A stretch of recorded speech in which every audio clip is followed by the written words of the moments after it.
What's up everyone, welcome back to ARTV. My name is John and it's time for episode 4 of I Got It Wrong, a series in which I admit fault, bias, or misunderstanding with my initial review, and then give it a do-over, essentially a redemption review with redacted thoughts, updated thoughts, and feelings on the material at hand. Today I'm going to be taking a re-examination of the 7th studio album by the alternative rock band Muse from the UK and their album Drones. This record released in 2015, it received mixed reviews, although initially I was very lenient and positive towards this record. Don't overthink Drones and you'll have an incredible time listening to it. I see this as one that is going to continuously grow on the listener, including myself, so for me it's a solid 4.5. Thus far, the majority of I Got It Wrong episodes have been dedicated to me upping scores, but here, unfortunately, as you could probably see, since I gave the record a 4.5 out of 5 initially,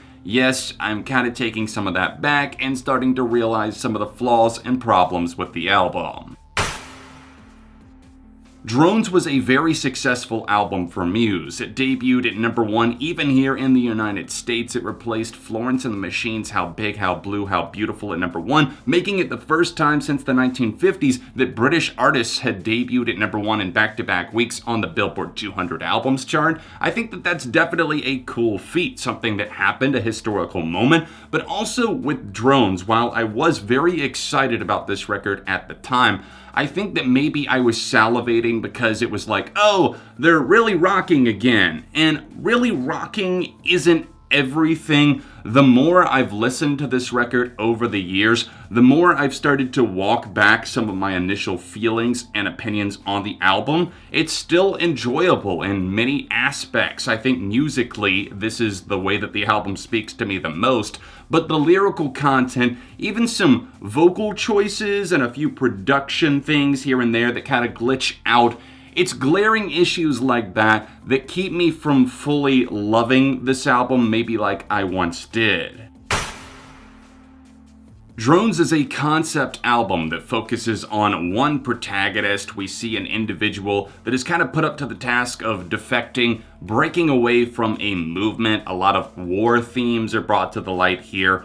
And I'm not saying that the overall concept is cringe-inducing in and of itself. It could be a really good idea. But honestly, after we get past the opening track, Dead Inside, we start to see where this album starts to have some missteps. I think that the Drill Sergeant intro is absolutely facepalm worthy, and then we move into Psycho, and despite having a fantastic big gargantuan riff on that track, I just think that the writing style there did not do itself any favors, and that continues throughout the rest of the record. Still, there are plenty of things there in the mix for fans of Muse that like the harder rocking side of them, something that we hadn't heard from them at least since Black Holes and Revelations in 2006, possibly even since Absolution. It's a callback in a way, not to say that it was fan service and them caving to, oh, we want you to be heavier and louder again. It's just that they turned up the guitars a little bit. The bass is thicker in the mix once again, and that's something that I missed because the bass on Muse albums is always phenomenal. No matter what, really, there's always going to be at least a few awesome bass lines. And that does come to fruition here. I would say that the drumming is a little bit too standard in places, although there are some great drum fills. It just feels a little bit hollow at times. I think that's my biggest overall problem with this record, is the fact that it feels a little bit empty, a little bit void of life. And maybe that's a part of the concept, because obviously Dead Inside, we're being stripped away of our identity, and then we're slowly getting it back as we revolt, as we overturn, as we defect. And a lot of the ideas, they just don't quite execute the way that they maybe wanted them to in their head. I could see them having a writing session and it all going down, and then once it comes time to make it happen, it just falls off ever so slightly.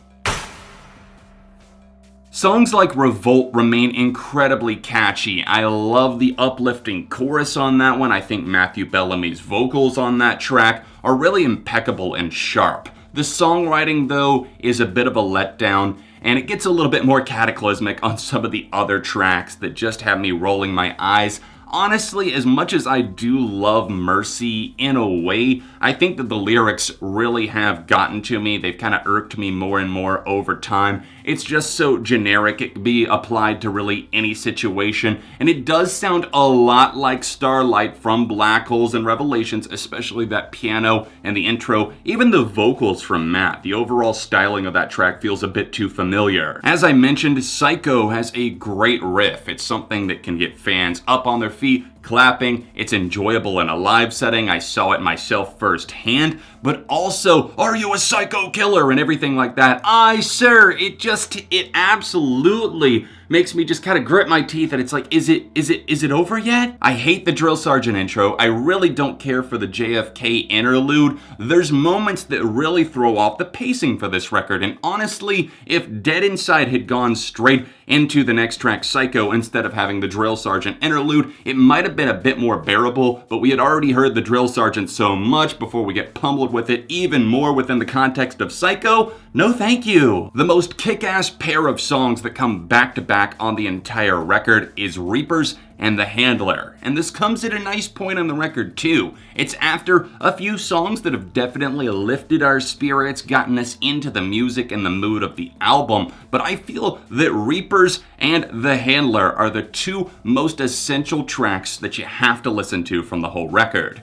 Reapers has a great guitar line. I love the fact that they kind of switch up the tempo from the verses, the way that it starts, and then the chorus, it kind of has that choppy synth effect on it, the vocals, and those loud guitars. There's a great chemistry. There's a solo on here that really kicks ass. It kind of gets into this really high register, and every single time, it can still give me a shiver down the spine. Just thinking about it right now makes me want to play it. The Handler gets downright sinister. This one just creeps up on you in a very good way. I love the moving, swaying bass on this track, and the guitars are just punchy, loud, and then Matt actually sells us on the idea of somebody being controlled, the hands pulling the strings, if you will. This absolutely slams. This track has everything going for it. I even love the drumming here and the way that the bass plays off of it. Unfortunately, my excitement for tracks like Defector has been quelled, at least somewhat. I feel that this song gets really monotonous. It kind of runs itself in circles before tiring itself out and collapsing. After that JFK interlude, we move into this tune,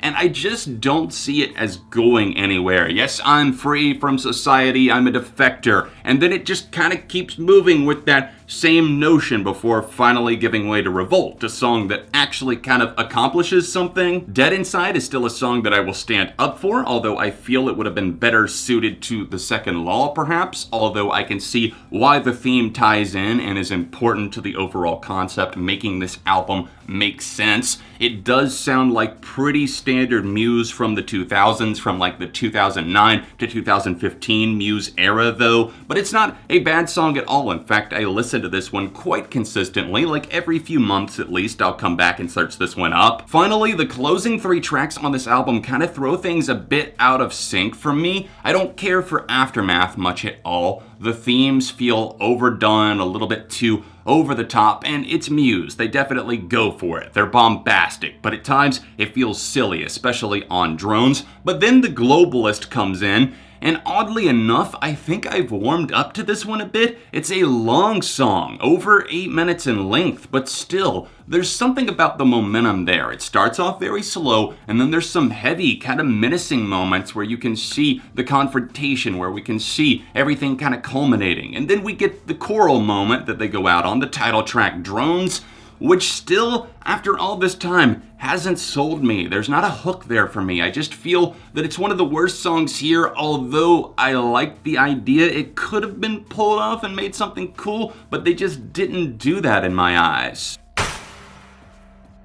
So these were my updated thoughts and feelings on the album Drones by Muse. Have you listened to this album recently? I would love to know your thoughts on it. Drop them in the comments section down below, and don't forget to like this video while you're here and subscribe for the love of music. As far as my updated rating for this album, I'm giving this a light 3.5 out of 5, down from the initial 4.5. I appreciate you guys watching. If you would like to see another Muse-themed video, then tap right here, or tap here for the last episode of I Got It Wrong. All of my social media accounts, including my Patreon page where you can support me, are linked in the description down below. Grab some ARTV merch if you haven't already, and I'll see you soon right here on ARTV.